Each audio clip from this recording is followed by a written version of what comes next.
incredibly tragic. In doing so, she discovered a remarkable source of emotional resilience and a process for imparting it to others.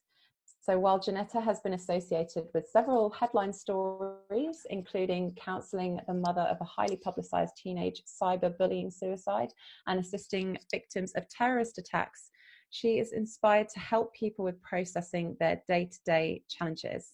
I'm so excited to hear this talk. So the title of the talk is The Positive Power of Negative Thinking. Janetta, thank you very much. Let's give a round of applause, everyone. Thank you. Can you hear me? Yes, thank you. All right, so just one moment. I've just got to do what I need to do to feel okay about myself. Hold on. Here I go. Do you like my earring? I'm starting a new trend, and you want one, you know, they're kind of good. But this kind of depicts where I was growing up and as an adult.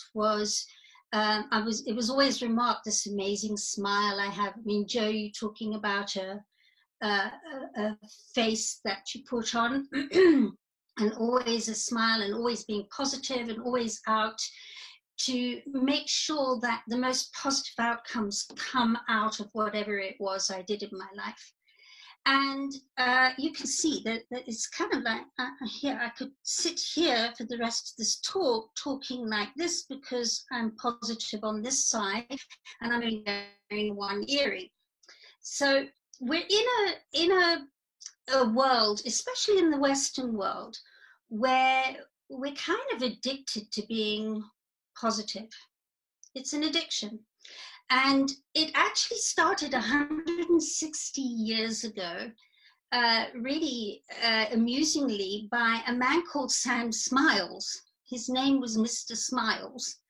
And he set about to the learned few to explain to them that the way to be healthy, wealthy, and wise, and to really be acceptable citizen number one, was to eradicate all negative thought, word, and deed in your talk and actions, and only concentrate on being positive and all the positive traits in your life. And then you would be healthy, wealthy, and wise. And that only got to the learned few until the Second World War. At the end of the Second World War, some of you might know him, Norman Vincent Peale. I show my age because I know him.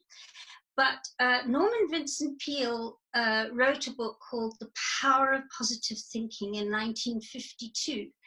It was very, very much needed because the nightmare of the Second World War was around everybody, and everybody was looking for some form of light. So he came in going, because everything's so negative, it's really important you're as positive as you can possibly be in all areas of your life. And so everybody took on this mantra and has been taking on this mantra for a long time. And now I'm going to show you why this doesn't work and why it's out of balance. Here I am out of balance still. And I'm going to use, Elliot will laugh because he wondered what I meant on Friday, but I'm going to use the theatre of your mind because our minds have a wonderful way of painting a picture without me actually putting slides up. So I'm going to get you to imagine that your body represents your psyche, your thoughts and your emotions, your consciousness and your unconscious consciousness. So just imagine that this is your body representing your psyche. And in between your 2 feet is a line of balance. That line of balance of your thoughts and your emotions. And imagine that you've got 1 foot on one side and 1 foot on the other side, and your feet represent, and your body represents your psyche. Now, the whole world is made up of cycles. It's cyclical. Whether it's the noise coming out my mouth right now, or female cycles, or the weather, or trends and cycles in business. This talk is about business. We all know about up cycles, ebbs, flows, down cycles, and so on. And even the electricity that's lighting up my face to be able to speak to you. Everything works in cycles. And if you study cycles in science, you'll find out, and we've all found out, that a cycle requires equal amount of positive and negative charge for it to be empowered. And that if you put more on one side of the cycle than the other, it gets very elongated and slow and distorted and heavy. And so we all understand that that's the law. If you bring it in, when we learned how to bring the elongated, slow energy of electricity and harness it and balance it, we were able to bring it into manageability and use it very powerfully. So this we understand in all walks of life, but we've been fed really the myth that our psyches don't follow that rule, and that our brain waves and our emotions and our thoughts don't have those cycles, that we can only operate on the positive cycle to be accepted and loved and lovable. So now I'm going to carry on showing you how to use your body as representative of your psyche. So imagine that your right foot is this positive side and your left is your negative side. Let's just say that that's where you're going. And each side of that line of balance, you're having a wobbly. You're going positive, negative, positive, negative, positive, negative, positive, negative. So it's like a finely tuned engine, really finely tuned, ticking over, going from one side. In other words, it's really important to have wobblies in life. If you're not vibrating there, and you try and put both feet on the line of balance, you're going to find that you flatlined, and there's no sound, light, vibration, or energy in that particular cycle. So here you are vibrating, and now suddenly you're told that it's really important to be positive. There are almost 5,000 human traits listed in the dictionary. Approximately half are positive and half are negative. So let's say we take on the psyche that it's really important to be positive. So here we are trying to be more and more positive. And then we go, let's say for each time we're being positive, we take a step to the right. So off we go. Kind, thoughtful, loving, giving, gentle, peaceful, philanthropic, da, da, da, da, da. And let's say we did get to 2,500 traits. I can't see that would ever be possible, but let's say we did. Can you see how far away from that balance line we've taken ourselves on the positive side of the cycle of our thoughts and emotions and our psyche? We call this being in a place of fantasy, and also priding yourself that you've got things right. You see my positive side's falling down. And priding ourselves that we're getting it right, that we're loved and we're lovable and everybody enjoys us and we're fine. But because our inherent knowledge knows that we're out of balance, it catapults us over to the other side and takes us to a place in the equal and opposite direction of that line of balance.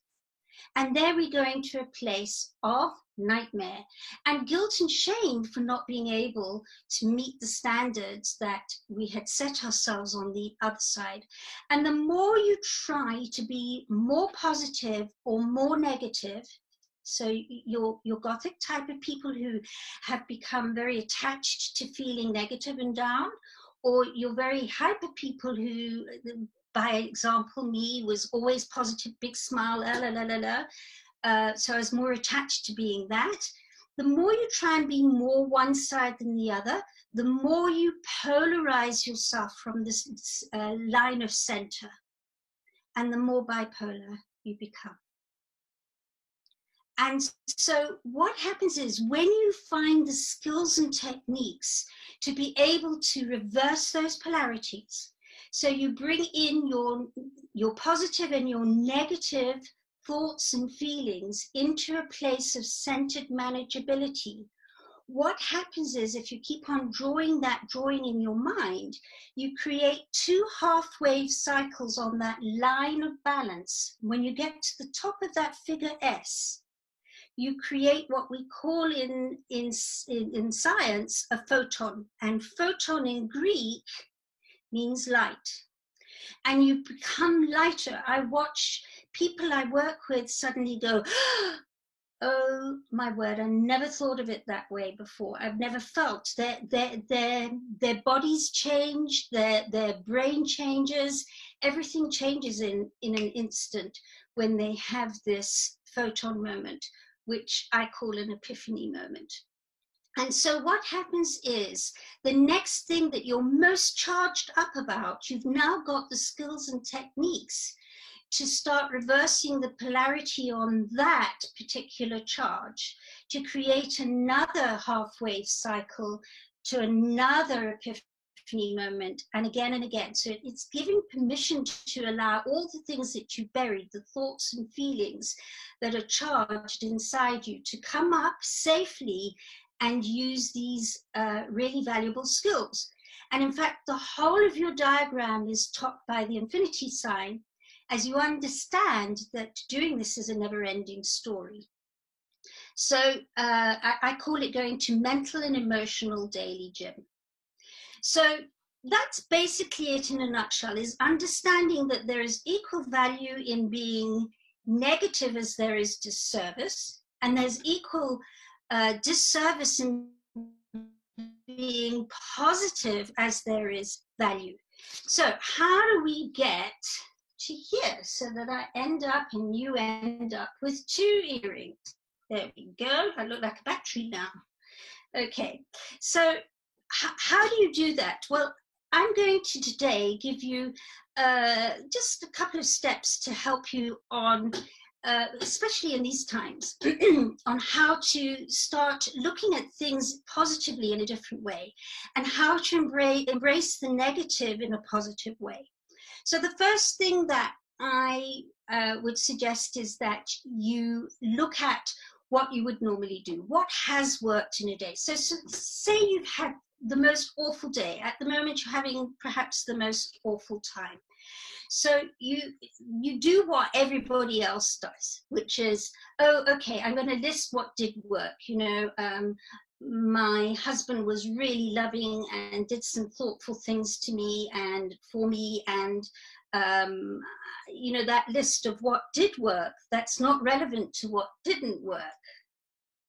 And so you would list that, and that's the normal thing you would do. That's why people think being positive, we can be thankful and grateful, and that's an important list. I'm not dismissing that list. It's a very vital list. That attitude of gratitude really, really works.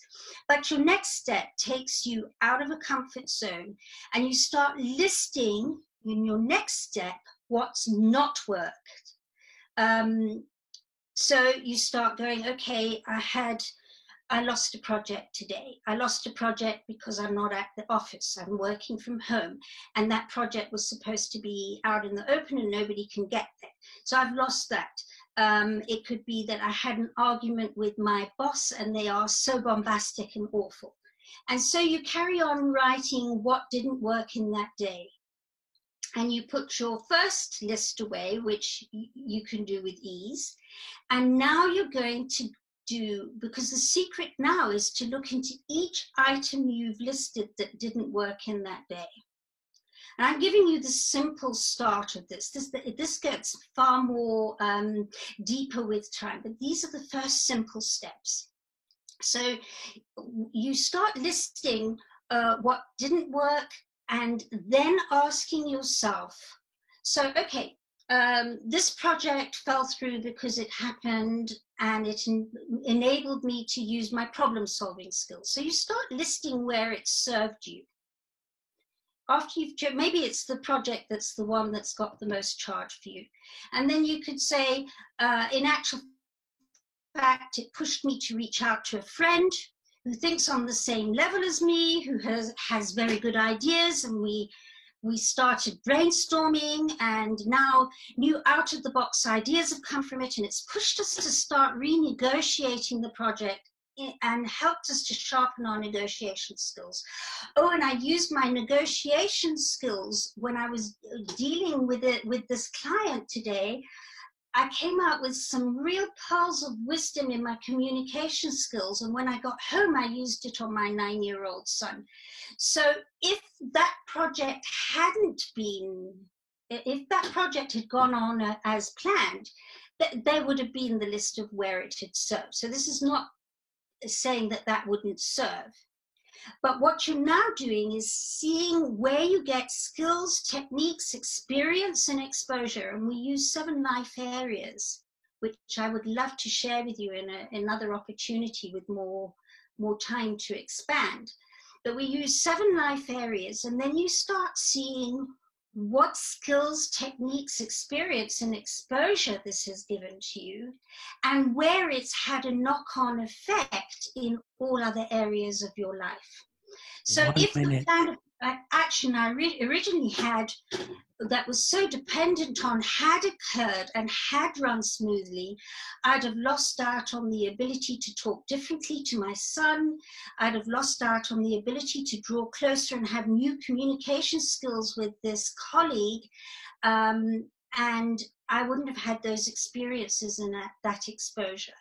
So that gives you a very basic first 3 steps on how to deal with the positive power of negative happenings and negative feeling. So basically, this takeaway today is being able to understand that when you're attached to believing that one way of things happening, or way of things having happened, or the fact that somebody is doing something to you or with you that you don't agree with, it's being able to understand where whatever adversity you're dealing with right now has equal amount of opportunity. Now, we all understand that, but to go deeper, equal amount of opportunity on the negative side, where it's giving you skills, techniques, experience, and exposure that if things had gone to plan, you would be missing out on. So thank you so much for being with me, and it's just been such an honor.